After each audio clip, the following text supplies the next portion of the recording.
السلام علیکم ګرانو دوستانو. د افغانستان کرکټ بورډ د سریلانکا پر وړاندې 40 کسیزه لوبډله اعلان کړه. افغان لوبغاړي به د سریلانکا له سفر وړاندې متحده عربي اماراتو ته لومړی ولاړ شي. د کرکټ ملي لوبډلې یو شمېر لوبغاړي د سریلانکا پر وړاندې له سیالۍ وړاندې د تمریناتي کیمپ او چمتووالي په موخه د متحده عربي اماراتو دوبۍ ته ځي چې د تمریناتي کیمپ له پای ته رسیدو وروسته به د سریلانکا پر لوري ولاړ شي. د دغه کیمپ لپاره په لوبډله کې کپتان حشمت الله شهیدي، وایس کپتان رحمت شاه زرمتی، رحمان الله ګربز وکټ ساتونکی، ابراهیم زدران، ریاض حسن، نجیب الله زدران، شاهد الله کمال، اکرام علي خیل، محمد نبی، ګلبدین نایب، راشد خان، مجیب رحمان، بهیر شاه محبوب، شرف الدین اشرف، ابراهیم عبدالرحمن زئی، عبدالرحمن کیس احمد، عظمت الله عمر زئی، نجات مسعود، یمین احمد زئی، فرید احمد ملک، فضل حق فاروقي، نور احمد لکنوال او ضیاء الرحمن اکبر شامل دي. په دې تمریناتي کیمپ کې ټولو ځوانانو لوبغاړو ته چانس ورکول شوی دی په دې هیله چې هر لوبغاړی خپل استعداد او خپل وړتیا وښیي او د راتلونکي لپاره په ملي لوبډله کې د ځان لپاره ځای جوړ کړي. خو که سلیم ساپی حد اقل په یو تمریناتي کیمپ کې د لوبېدو وړتیا نه لري نو بیا مو استرالیا ته ولې بیولی و او د نړیوال جام په څیر په غټ ټورنمنټ کې مو د لوبېدو لپاره په سکواډ کې اخیستی و. دا پوښتنه باید د کرکټ بورډ څخه وسي او میرویس اشرف په خپله باید جواب ووایي. د سلیم ساپی سره ولې په وار وار دغه ظلم تکراریږي؟ د زمبابوې پر وړاندې هم په لوبډله کې اخیستل سوی و، هیڅ چانس ورنه کړل سو. په نړیوال جام کې هم په لوبډله کې اخیستل سوی و، هیڅ چانس ورنه کړل سو. دلته بیا په تمریناتي کیمپ کې هم ورته چانس نه دی ورکړل سوی. د افغانستان کرکټ مینوال خوشحاله و چې میرویس اشرف د افغانستان کرکټ بورډ عمومي رئیس وټاکل سو. نور به د ځوانانو لوبغاړو سره ظلم نه کیږي، هر لوبغاړی به د خپل استعداد او وړتیا مطابق په لوبډله کې لوبیږي.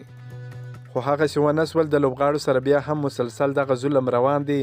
عثمان غني چې په نړیوال جیم کې تر ټولو ښې لوبې ترسره کړې د افغانستان لپاره، هیڅ لوبغاړي داسې لوبه نه کړه ترسره لکه عثمان غني او ابراهیم زدران. عثمان غني ډیر زبردست وځلېدی خو بیا هم نن په لوبډله یا په تمریناتي کیمپ کې ورته چانس نه دی ورکول سوی. بله بیلګه نوین الحق دی چې په خپله لومړۍ او د افغانستان په وروستۍ لوبه کې د استرالیا پر وړاندې ډیر زبردسته په زړه پورې بالنګ ترسره کړ. د استرالیا درې مهم لوبغاړي وسوځول خو نن په تمریناتي کیمپ کې هم ورته چانس نه دی ورکول سوی. اخر دغه ظلم به تر کوم وخته پورې رواني؟ درویش رسولي هم دغسې حساب کا.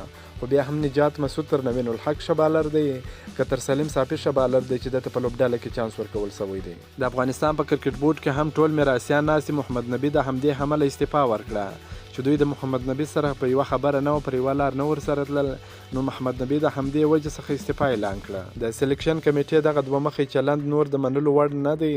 دغسې لوبغاړي د تمریناتي کیمپ لپاره غوره کړي چې هغوی په 3 میاشتې د ملي لوبډلې سره تمریناتي کیمپ نه یې کړی، نه هم لوبې ورسره ترسره کړي. خو د تمریناتي کیمپ لپاره بیا هغه لوبغاړي نه اخیستل کېږي چې د افغانستان کرکټ ملي لوبډلې سره مسلسل لوبېدلي، نړیوالې لوبې ترسره کړي، ځلېدلي او تمریناتي کیمپونه یې هم ترسره کړي. هغوی ته چانس نه ورکول کېږي لکه نوین الحق، عثمان غني، درویش رسولي او سلیم ساپی. په هیڅ لوبغاړي پسې بد رد نه وایم، هر لوبغاړی مې سر و سترګې دی. خو دغه نیوکې مې حق دی، باید په هر لوبغاړي باندې نیوکه وکم او افغانستان کرکټ بورډ باندې نیوکه وکم چې د هغه لوبغاړو سره ظلم کوي چې د ملي لوبډلې سره لوبېدلي، ځلېدلي، بیا هم دوی په تمریناتي کیمپ یا په لوبډله کې چانس نه ورکوي. دغه نیوکې به کوو، دا مبارزه به جاري ساتو. که مو دا ویډیو خوښه سوې در سره لایک کړئ او د خپلو ملګرو سره هم شیر کړئ. که په دې چینل کې نوی یاست د چینل هم در سره سبسکرایب کړئ. د نور تازه معلوماتو لپاره هم زموږ سره اوسئ. تر بلې ویډیو پر د الله پامان.